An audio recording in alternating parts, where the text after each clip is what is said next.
but it's basically don't bullshit yourself. Values are not, a list that you put up on the wall like most people, believe they are of, ideal things about you. Yeah. Values are what you actually believe to be important right now.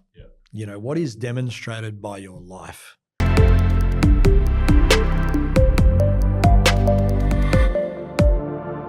G'day everyone and welcome to SwivelTalk. I'm Simon Shipley, your host for this exciting journey into the heart of tech and software. You'll get a 360-degree view of the tech and software world where we'll dive deep into the minds of founders, executives, CTOs, and industry leaders. Whether you're a seasoned professional or aspiring entrepreneur or just curiously minded, there's something here for everyone. So buckle up and get ready to swivel through the fascinating world of tech. So today, I am chatting with the man helping CEOs flourish in business and life, Andrew Rooke. Yeah. Hi, Simon. How you doing? Good. Andrew is the founder and CEO of Andrew Rooke Proprietary Limited. That's it. It's good to have you on board, mate. Yeah, it's good to be on board. Thanks for having me, Simon. Lovely, lovely. And how was your weekend? All good? Yeah, pretty good. Collingwood had a win. We got our 1-pointer. We're famous for those, but unfortunately, it's not going to mean anything for our season. So we needed a couple of other teams to lose, didn't we? We did. But no, good weekend. So yeah, thanks for having me on today. Appreciate it. It's turning into summer down here in Melbourne in mid-August. That's true. Nice and sunny today. It is. Well, yeah, let's kick everything off the second edition of SwivelTalk. So, look, we're going to dive into a little bit of your history, what your thoughts are around the industry. So, first off, I know you were in a bit of the tech background, and you were a sort of an executive, tech wizard back in the day. Right. But I just wanted to understand if you can share a little bit around this journey from the corporate executive life to being a high performance coach, and what motivated you to make such a significant career change. Sure. Yeah. Okay. Well, it's a bit of a chunky story, so I'll start at the start and tell me if you want to short circuit it, and we'll just jam as we go. Is that okay? Good. Yeah, good. I always loved tech as a youngster. So I remember being about 10 or 11 years old and, got the first Commodore 64 and loved me gaming back as a youngster. And, so I got into it quite early when the tech scene was really just starting to come online. And, all through the teen years, built my own PCs, did lots of gaming, started to get into, as I went through the later years of school and then into university, the programming side of things and, building my own PCs, because back in the day, that was a big thing, playing around with your own motherboard configurations and all sorts of things. It was a passion of mine. Yes. And so, through the university years, I went and I did a double degree. I did accounting and business on one half of the ledger and then IT on the other half, and was very much interested in software development. Started out with C and C++, Boolean, Object Pascal, bit of Java, I think, back in the day. It was, I was into everything, and came out of university and ultimately went more down it was a hybrid of IT and risk management at PricewaterhouseCoopers, straight out of university. Started my career there, had a couple of good years at Pricewaterhouse. They were brilliant years. And then decided to go with a group of mates over to London and ended up working in the investment banking space, specifically in the technology arena. And again, that was a multi or cross-functional sort of role in terms of, we were looking at everything from software development to business continuity and disaster recovery and infrastructure, networking, the whole gamut. And so, worked over in London for about 8 years in the investment banking space, initially starting out on the risk side and consultancy side, and then progressively moving into transformation and project work. Came back to Australia just after the financial crisis and, went into the banking industry here and ran some major transformation projects for the banks before getting into wealth management and specifically wealth tech, and did a whole piece around, tech-supported business process outsourcing. Yeah. And that was amazing. Ultimately, I was the executive director of, a $100 million company. and responsible for about 650 people, predominantly developers all over the world. So, India, the UK, China, Australia, and a little bit in the US as well. And so it was fantastic, running the development teams, running large scale projects, and had a great time doing that. Ultimately, how did I get to the performance coaching aspect of my life, or executive coaching aspect of my life? I burnt myself out trying to work a 24-hour time zone. And, anyone that's been in the tech industry for a little while knows that, projects at times can be a hairy business. And, we love our customers, but, there can be challenges with software delivery. And, trying to navigate that 24/7 time zone. I was working 18-hour days and, trying to run teams that are globally distributed, pretty tough gig. And ultimately, after doing that for a little while, I decided that the work-life balance was a bit out of whack and I was exhausted. And so ultimately, I decided that my time was up on my corporate career and I wanted to come out and do something that was a little bit more fulfilling personally. And I'm fortunate now to work with a whole group of amazing business owners, tech executives, CEOs, and we work on getting the best out of the person so that the person comes to the business in their best shape. And I've had the pleasure of being able to sit down in a room with you and go these coaching experiences and how to better the way that I work across my clients and outreaches and performance as well. So I definitely know what you're able to provide. It's really great to sit down with you during those sessions as well. Likewise. Yeah, and look, I guess that you, I was having a little bit over here, and you posted something about burnout. Right. So, and look, I guess everyone sort of experiences that burnout as well, which you sort of mentioned that, you were burnt out and changed into wanting to, better other people. So I guess what are some common signs of burnout that you sort of have seen amongst high achievers, and how did your own experience with burnout shape your approach to coaching? Yeah, for sure. Okay, so I guess the predominant thing that I see with burnout is that high achievers are particularly susceptible to it. So people that have got a personality drive around achieving, that are very goal orientated and like to be busy, are typically those that burn themselves out with the most frequent regularity. Frequent regularity, that's an interesting double word, isn't it? So that's where it typically starts, the need for achievement. And it certainly was the case for me. I would work my absolute butt off day in, day out, trying to get somewhere. That's just the God's honest truth. And, some of the signs and symptoms around it, the first one is really starting to get mentally overwhelmed. Yep. As soon as you find yourself constantly thinking and overthinking and feeling that overwhelm in the head, kind of 50 tabs open on the browser is a metaphor. That's the start of the symptoms of burnout, because it all starts in the mind. And then it manifests itself in emotional instability. So if you're starting to get irritated, frustrated, these are the early signs. And then physically, obviously, fatigue, and malaise, depression, lack of motivation, those sort of things can be in this sphere of burnout.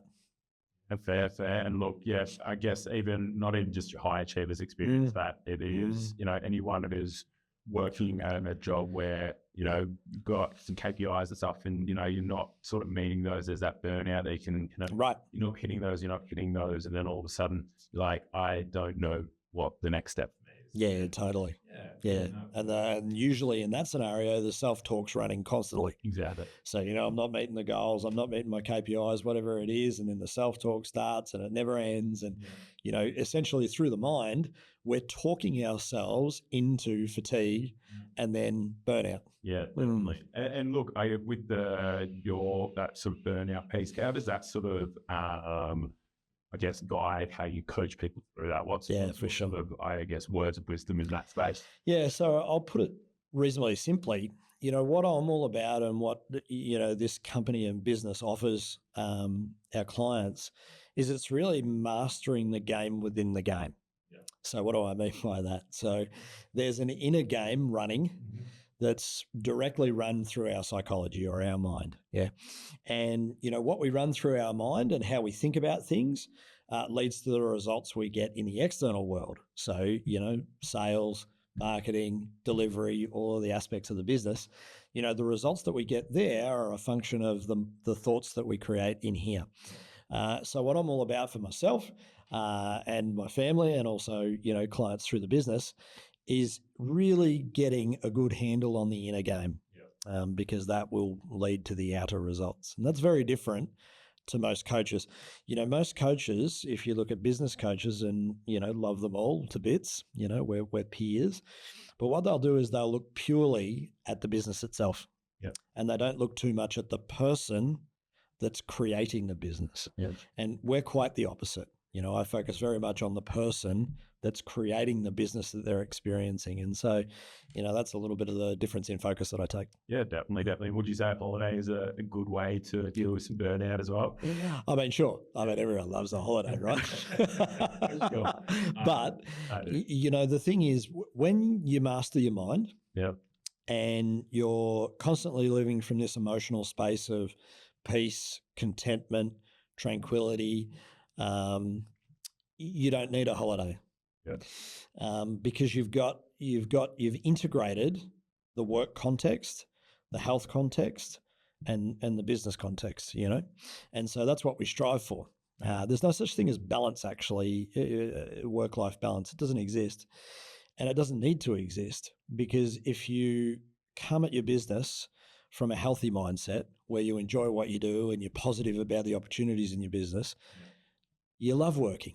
And I mean, I love working. And I still work pretty hard, but I enjoy it. So there's no friction in that process. Yeah, definitely. And that's a good philosophy to have across your, I guess, your coaching style as well, to be able to, totally, I guess, and create programs for different businesses by tailoring it to the people that are running it. Yeah, spot on. Yeah, so that's really cool. Yeah, thanks. Look, getting off that one, AI. You did goes around AI as well. Everything's around the AI in this world at the moment. It is. For you. Yeah, complicated and nuanced, I would say. What's my view? Well, AI is not sentient yet, so it can't replicate human intelligence. However, there's no reason why it couldn't. And, what we've seen over the last 2 years in terms of the explosion of these pretty sophisticated models is that their capacity to retrieve and present information is better than about 60% of the human population. And so that's pretty scary. From a human job security perspective. We don't know what the size of the job dislocation is going to be. Obviously, everyone can have their point of view and how many new jobs get created, etc. But what we do know is there's going to be a dramatic transformational shift in the work landscape as a result of AI.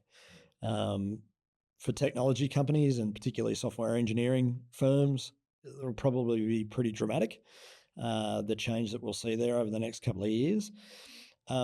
Having said that, we can see that, the early use of AI hasn't necessarily led to a lot of creative and innovative code that's being deployed. It's largely leveraging the existing code bases and replicating the existing code bases, which is more efficient, but it's not really giving us the creativity at this particular point in time. So, I think the AI story is just going to be so interesting to see how it evolves over the next year.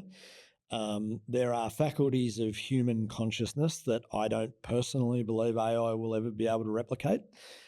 However, it will be able to do a damn good job at way more than we think it will. Yeah, and so definitely. And look, as AI, I guess, impacted your job, and where you see that will sort of look like in the next 12 months. I guess they've used Dr. Google a lot, and they probably Dr. AIing a lot. That sort of impacted you. Well, I think it empowers the end consumer, doesn't it? Because it's democratizing information. Yeah. And we kind of had this with the internet. What are we talking about now? 20 plus years ago.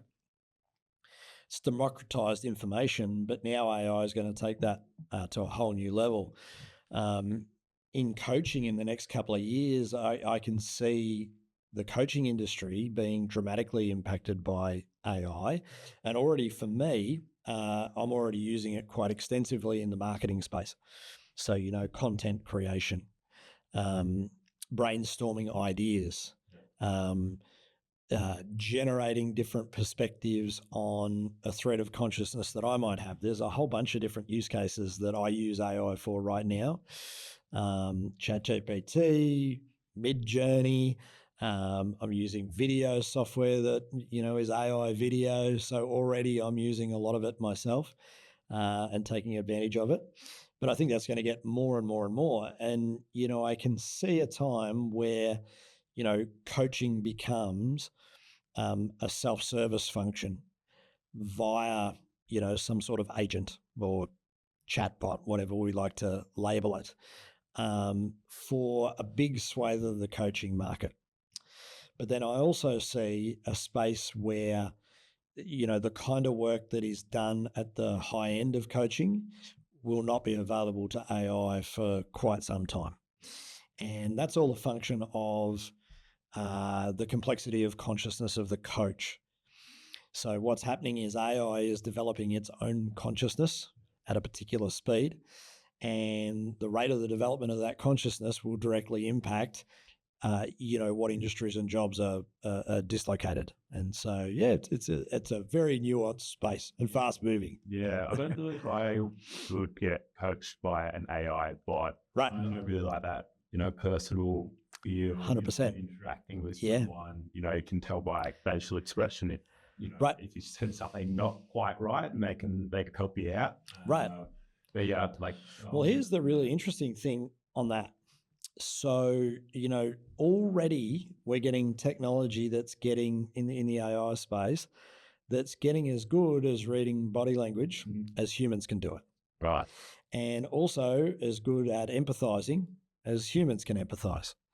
And so, I think there was a recent study that was done, and I don't know the details of it, but essentially they were pitting the empathy levels of doctors with respect to their patients and AI with respect to the patients. And AI scored better on its ability to empathize, which is quite staggering.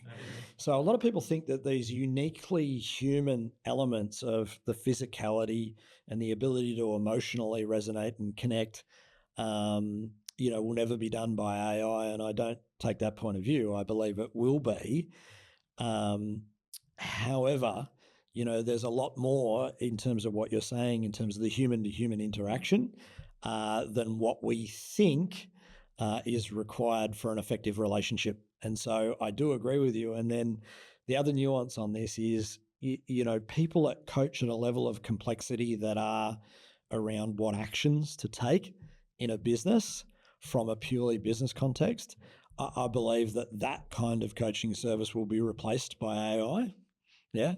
But the deeper, more personal aspects of a coaching relationship and, what we call transference and mirroring, that will be very difficult for AI to replace. Yeah. So that's the nuance that I'd put forward. Yeah. Yeah, definitely. And look, I guess within the tech world as well, when computers came out, everyone was doing everything paper-wise, and then, the jobs start to fall off because the computers are at it. Yeah. And realized they needed to have, people to work on these computers. So all of a sudden, the jobs went up in that. Right. I guess the same with this, you'll see it fall, but then you'll need people who are experts across AI and how to work at it. Yeah, totally. The job market will suck up. Totally. Across all fields, from coaching, to software, to data, to hospitals. Right. And then the other aspect of that I think is really interesting is some offices have made the transition to paperless. Most haven't. And so we kind of forget that, we've got so much ability to already automate existing processes without AI that humans have not taken advantage of. Yeah. And I see this in businesses day in, day out. In fact, most businesses that I go to, their processes are typically about 60% inefficient, i.e., they haven't optimized the human interaction, and they haven't optimized the ability to automate with the technology that we've already got prior to what's coming with AI. So I think there's an inbuilt, humans in some part are creatures of comfort. And unless something really has to be done, they won't do it. And so, whilst AI will have all these amazing capabilities, the actual uptake and implementation of it will be a different thing. Yeah, definitely. And, you mentioned your gaming, we both do a little bit of gaming on the side. Right. I must say I'm really for that Ready Player One style of gaming, full AI immersive gaming. I'm still on the remote. Get that. Definitely. Anyway, keep doing that side of things. 100%. Well, I must say that I had not, up until about 6 months ago, I had not gamed for, I want to say, 20 years. And then we bought our son Ollie a PlayStation for his birthday. And I decided to get one game, which was Elden Ring on the PlayStation. And I'm obsessed with that game. I clocked up 314 hours. That's what it's telling me I've done on the screen. So 314 hours of fun. And at the time of this recording, it's the day of the release of Black Myth Wukong. So I'm really looking forward to downloading that after this podcast, Simon, and seeing how it goes. I look 314 hours of escaping the reality that you're currently in and experiencing something else. It's clear. Right. I spend that 314 hours on this new. Well, what's really interesting about that, and it directly relates to our ability to have a clear and sound mind, is that, there's this talk about addictions to screens and, all sorts of things today. So I want to give, your listeners a little bit of context. Doesn't matter whether our addiction is to alcohol, drugs, computer games, etc. Ultimately what we're doing with our psychology is we're bringing ourselves back to the present moment. So most people suffer from overthinking. They're always thinking about the past, or they're always thinking about the future. And what if this happens? Or what if this doesn't happen? Et cetera, et cetera. And what people tend to notice when they're playing a computer game, for example, is that they're just fully present with exactly what is going on the screen, right there, right here, right now. And so it's a way to actually calm the thinking and calm the inner voice. And, most gamers will report, some sort of peak state or flow experience as a result of, immersing in that activity. And so ultimately they're getting a psychological benefit out of it without even realizing it most of the time. So it can be a really helpful aid. It's not necessarily a bad thing. Yeah, no, definitely. And I read something the other day where if you play 2 hours of gaming, it's like doing 1,000 sit-ups. Is that right? I saw someone Copilot, and he gave me that, and I was like, no, I've got to fact check. You got to fact check that. And it still gave me the same answer. I was like, I'm getting fit. I'm getting really fit. Well, it's interesting. Fine motor control. Yeah, that happened. And gamers have got amazing hand-eye coordination. Yeah. And that translates into physical activity. Yeah. So, definitely. I think this is sort of, I guess, straight into the next sort of question I was going to sort of ask anyway. It's like balancing life and work. Yep. So what strategies do you recommend to maintaining a healthy work-life balance? Sure. Just be clear on what's valuable to you. Yep. Yeah. Totally. So, I don't know whether we're allowed to swear on the podcast or not, but it's basically don't bullshit yourself. Values are not, a list that you put up on the wall like most people believe they are of, ideal things about you. Values are what you actually believe to be important right now. What is demonstrated by your life. And so, if you take a step back and you look at what you do 24/7 and how you show up in life, that's what you actually value. And so rather than, a lot of people would sort of say, okay, to get my work-life balance, I'm going to come up with habits, routines, structures, etc. And that can be very helpful for some people. Yeah. The way I do it and the way that I coach my clients to do it is very much become aware of what you actually value and then just live your life according to what's important and valuable to you. That's it. You don't need all these habits, routines, and structures, etc. They can be helpful, but what's much more engaging in the process of living is to live to what's valuable and important to you. Definitely. And do you reckon that lines up with like peak cognitive and sort of physical 100%. performance as well? 100%. Because even just that frame that I shared around, most people that have developed themselves to a certain level, have a set of values that they try to live by. So that's a good first step. But a better step is to look at what values you currently embody. Yeah. And you're getting brutally honest with yourself. And that brutal honesty and that introspection is what creates a healthy mind. It's like, what am I living? Why am I living that way? What needs am I fulfilling by living that way? And, what do I want to change? And so, that's the way I do it. Yeah, no, lovely. And look, you've literally been answering my my questions here, so it's great. I'm like, this is amazing. I'm really enjoying it. We're in sync. It's really good. It's really good. Look, I guess for you, what is your sort of future goals with the business, and where are you sort of aiming at, and what's your sort of I guess what's that achievement look like for you? Yeah, for sure. Well, I'll probably give a counter frame. I'm not really interested in achievement anymore. Yeah.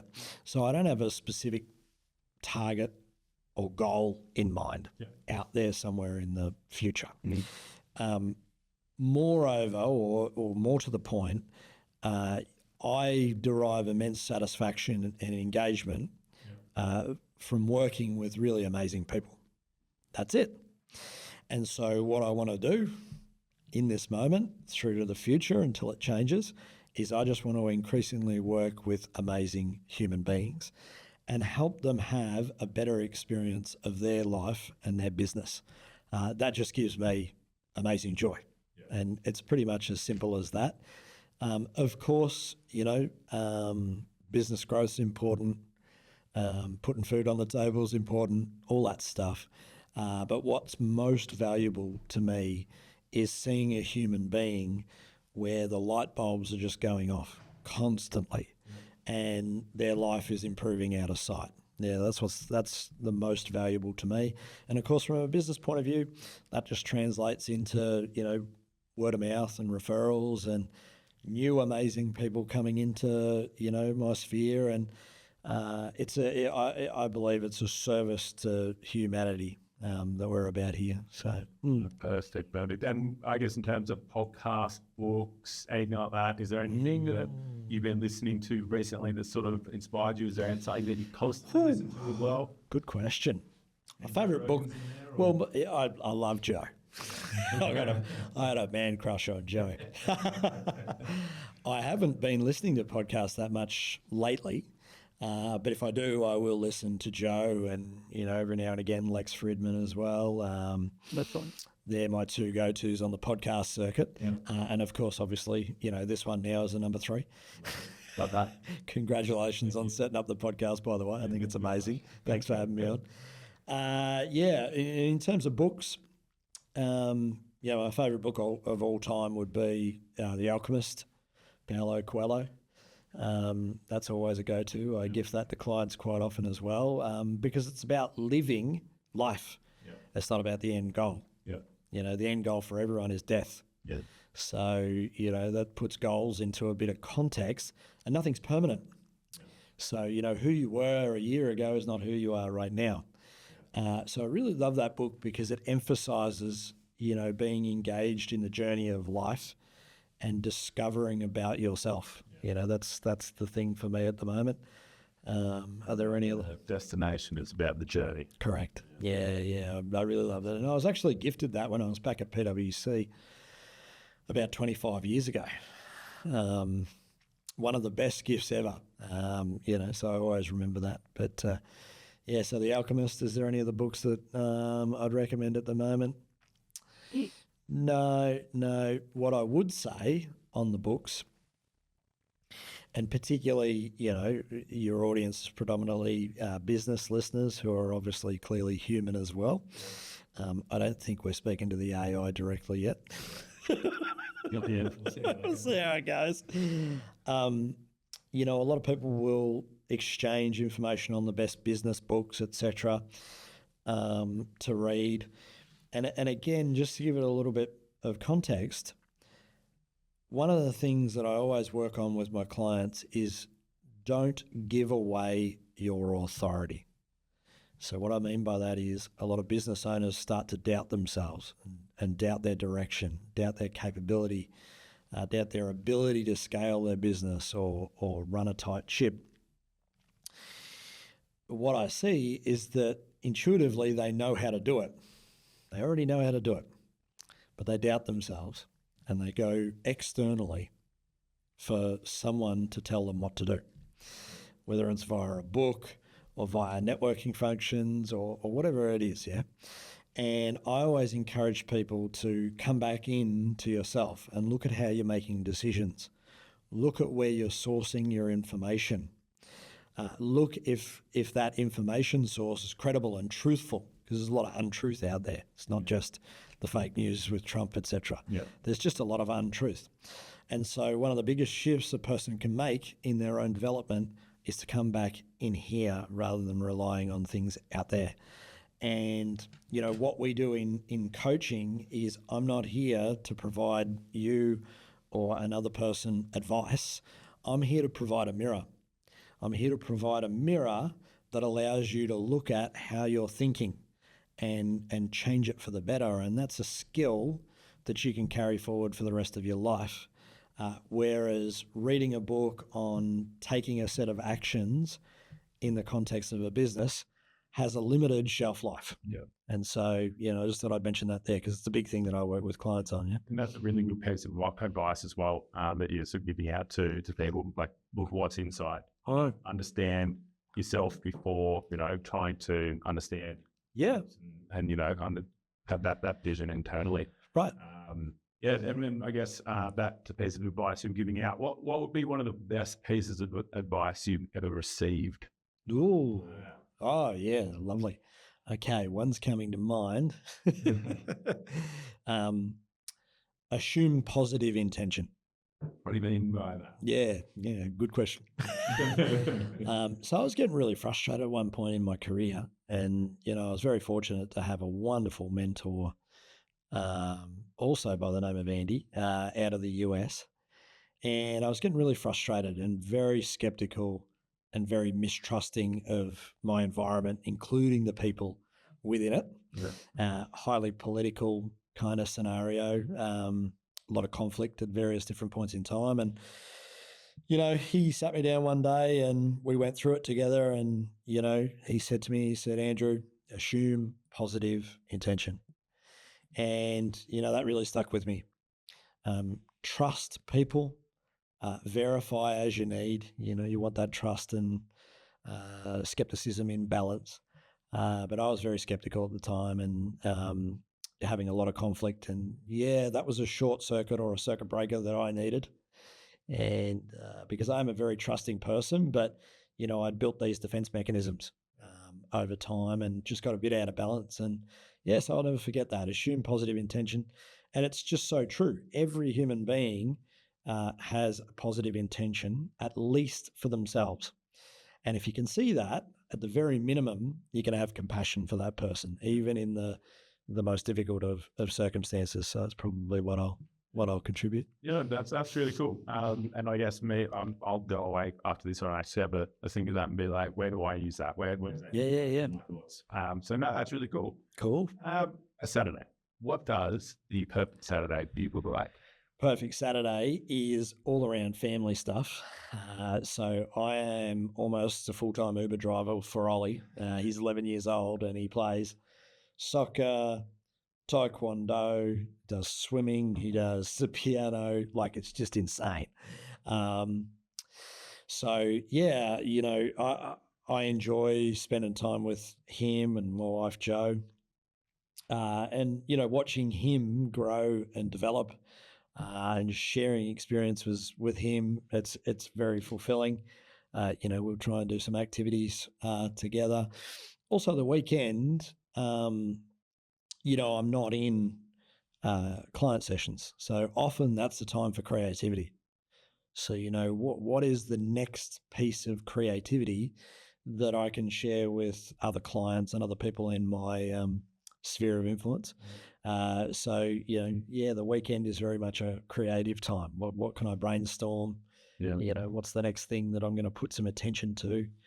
So they're probably the two main things, along with a bit of house cleaning, because everyone's got to do that, right? Yeah, it's definitely are the house cleaning. Yes, the magic fairy does not appear all the time. They need to get better robot dust cleaners and stuff, Doing AI for around all these pictures, they need AI stuff. Yeah, for sure. And lastly, look, tonight I'm actually going to Q&A ABC. Yeah, so it's going to be pretty cool. Amazing. We've got a big panel on, actually, it's around sort of tech talks as well, but it's like safety online for AI. Yeah. In that. Yeah. There's a lot of different specialists out there. You having an 11-year-old, it's, I guess, a tech world that's out there and being able to sort of go on that. But sort of lastly, finishing off this podcast, what sort of advice would you give to parents around technology piece? Yeah, I'd have two principles: awareness and responsibility. And so, if you think about like parenting, when a child is 3 or 4 years old and you're looking to cross the road, you're going to hold their hand. Yeah. And you're going to do it for them. You're pretty much dragging them across the road lovingly. Because at that age, they don't have the mental capacity to be responsible for themselves to a level that's safe. Yeah. But, by the time they're 11, they can cross the road. Yeah. And so that's the metaphor or the analogy that I'd give. And so as it comes to the online world, the first thing is awareness. What's out there? What are you going to be exposed to online that might be good and that might be not so good, healthy for your psychology? Yeah. So awareness is the first thing. And then responsibility. So I'm probably more on the side of, Ollie's got a YouTube Kids account. He's got the Google parental controls over the top of his internet browsing, and we see what games he's downloaded, etc. I'm probably more on the side of giving a little bit of rope and letting him grow up at his pace and explore. And he'll push the boundaries like most kids. Yes. But the approach that I take is allowing him to take responsibility early on and then being there to have an interaction with him when necessary. I'll give you an example. In the YouTube shorts about 6 months ago, I think some stuff from the Skinwalker Ranch came up, sort of non-human beings. Yeah. And for an 11-year-old, that's a mind shift, that's a mind-blowing paradigm.